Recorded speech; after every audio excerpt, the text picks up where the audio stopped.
আমার বাবা পেশা একজন বাস ড্রাইভার, তাই তার বাসায় আসতে আসতে প্রায় সময় অনেক দেরি হয়ে যায়। তিনি সেই দিনও দেরি করে বাসায় ফিরছিলেন। রাত প্রায় 2টা।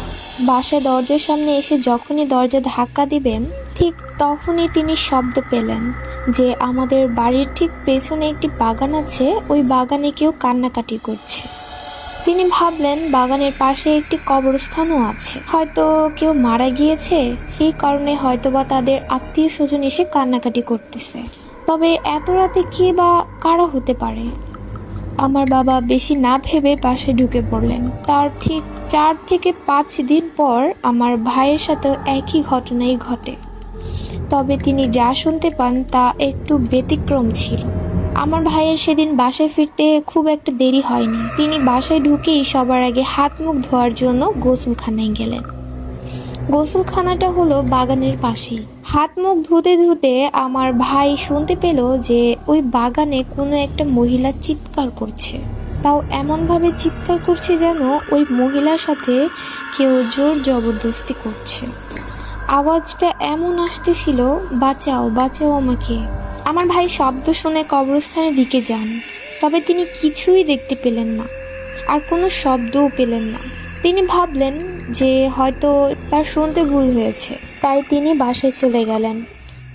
প্রথম 2টা ঘটনা স্বাভাবিক হলেও কিন্তু দ্বিতীয় ঘটনাটি একেবারে ভিন্ন এবং অস্বাভাবিক ছিল। আমার ভাইয়া ভাবিকে নিয়ে তার নানির বাসায় যায়। সেদিন ভাইয়াদের ঘর ছিল পুরোই ফাঁকা।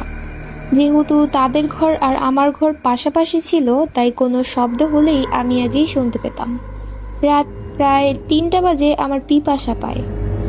যখনই ঘুম থেকে উঠে পানির বোতলটা নিয়ে পানি খাচ্ছি, ঠিক তখনই শুনতে পাই আমার ভাতিজা পাশের রুমের ঘর থেকে কান্না করছে।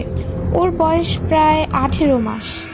আমি ঘুমের তালে প্রথমে বুঝতে পারি না যে ভাবি তো বাসায় নেই।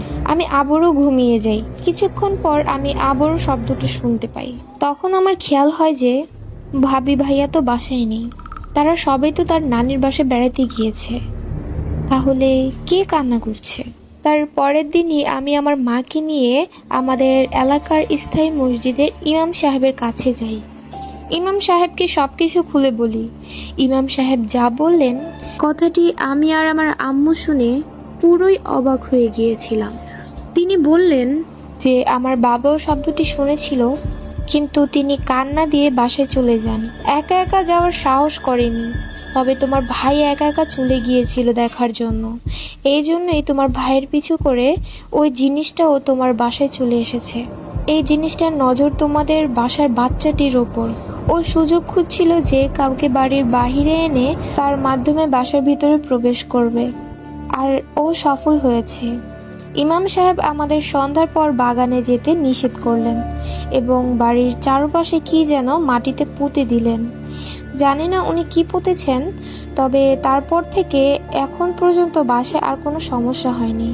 4 মাস হয়ে গেল ঘটনাটা হয়েছে। তো আজকের ঘটনাটি আশা করি আপনাদের কাছে ভালো লেগেছে।